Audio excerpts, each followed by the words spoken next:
عمران سرور صاحب، پوتے کی وراثت کے متعلق لوگوں میں بڑی غلط فہمی پائی جاتی ہے اور وہ کیوں محروم کیا جاتا ہے، وضاحت فرما دی جائے۔ اگر عینی اور اللاتی دونوں بھائیوں ہوں تو کیا وہ برابر تقسیم کریں گے؟ عینی اور اللاتی کے درمیان کوئی فرق نہیں ہے، برابر برابر معاملہ ہوگا، وہ بالکل ایٹ پار ہیں۔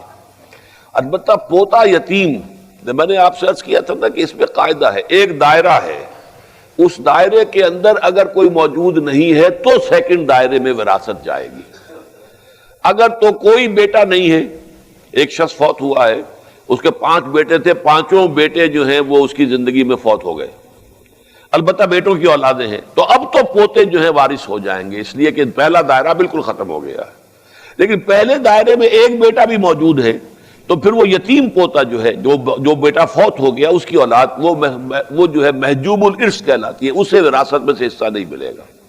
اس کو اصل میں منکرین حدیث نے بہت اٹھایا، غلام محمد پرویز نے اس پر بڑا اڈا لگایا اور بڑا جو ہے علماء کے اوپر اس پر تنقید کی ہے، لیکن اصول ہوتے ہیں، ہر معاملے کے اندر کچھ اصول ہیں، اصولوں کی زد میں کوئی شے آ جاتی ہے تو اس کو ماننا پڑتا ہے، پھر اصول یہی ہے۔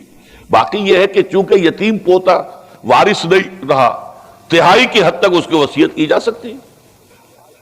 فوت ہونے والا دادا وہ اپنے یتیم پوتے کے لیے یا یتیم پوتوں کے لیے تہائی کی حد تک وصیت کر سکتا ہے یا اپنی زندگی میں ہبہ کر سکتا ہے۔ مطلب یہ کہ کمپنسیٹ کرنے کے تو بے شمار ہیں، ہبہ جو ہے وہ کر سکتا ہے کہ میرا یہ جو ہے بیٹا فوت ہو گیا تھا، اس کی اولاد ہے، میں اتنا ہبہ کر رہا ہوں، اس کا اختیار اس کو حاصل ہے۔ لیکن جہاں تک وراثت کا تقسیم کا معاملہ ہے، اگر ایک بیٹا موجود ہے تو پھر پوتا جو ہے سیکنڈ لائن تک وہ وراثت منتقل نہیں ہوگی۔ باپ موجود ہے تو دادا پردادا کو وراثت منتقل نہیں ہوگی۔ ہو سکتا ہے کسی کی زندگی میں اس کا باپ تو فوت ہو جائے اور دادا جو ہے وہ موجود ہو، تو ٹھیک ہے، باپ نہیں ہے، دادا ہے، دادا کو وراثت مل جائے گی۔ لیکن اپنی زندگی میں انسان چاہے، اصل میں یہ جو ملکیت کا تصور ہے اسلام میں، یہ اینک میری ملکیت ہے، میں جس کو چاہوں دے دوں، جب چاہوں فروخت کر دوں، جس کو چاہوں ہدیہ کر دوں، جو بھی چاہوں، یہ میری ملکیت ہے۔ اسی طریقے سے اپنی ملکیت اپنی زندگی میں انسان ہبہ کر سکتا ہے، لیکن اس کا قبضہ بھی دینا ہوگا۔ ہبہ تبھی مکمل ہوتا ہے جب باقبضہ ہو، اور یہ کہ اس میں یہ کہ وارث کو بھی ہو سکتا ہے، ایک بیٹے کو سارا کچھ آپ دے سکتے ہیں، قانوناً جائز ہوگا، اور اس کے اوپر دنیاوی عدالت جو ہے کوئی حرف نہیں اٹھا سکتی، کوئی اس کے اوپر جو ہے تنقید نہیں کر سکتی۔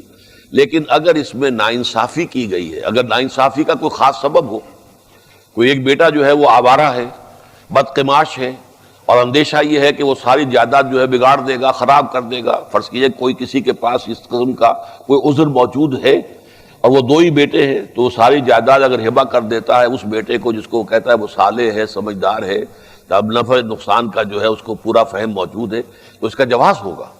لیکن اگر ایسی کوئی شکل نہیں ہے اور خامخواہ جو ہے کسی ایک بیٹے کو آپ نے وراثت سے محروم کیا ہے، تو در حقیقت یہ بہت بڑا گناہ ہوگا۔ البتہ قانوناً اس کا حق حاصل ہے، آپ اپنی زندگی میں ہبہ کر سکتے ہیں، اور اس ہبہ کا معاملہ جو ہے وہ کسی ادارے کے نام پہ ہو سکتا ہے، کسی دینی کام کے لیے ہو سکتا ہے، کسی مدرسے کو ہو سکتا ہے، کسی اور درسگاہ کے لیے، کسی ہسپتال کے لیے، کسی فاؤنڈیشن کے لیے یہ ہبہ ہو سکتا ہے، اور اپنے وارثوں کے لیے بھی ہبہ ہو سکتا ہے۔ تو ہبہ اور ہے، وصیت علیحدہ شے ہے، اور وراثت علیحدہ شے ہے۔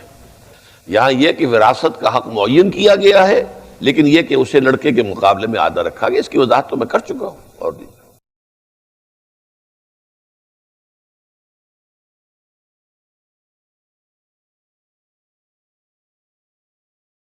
Thanks for watching our channel. Like, comment and subscribe our channel. Discover Islamic videos.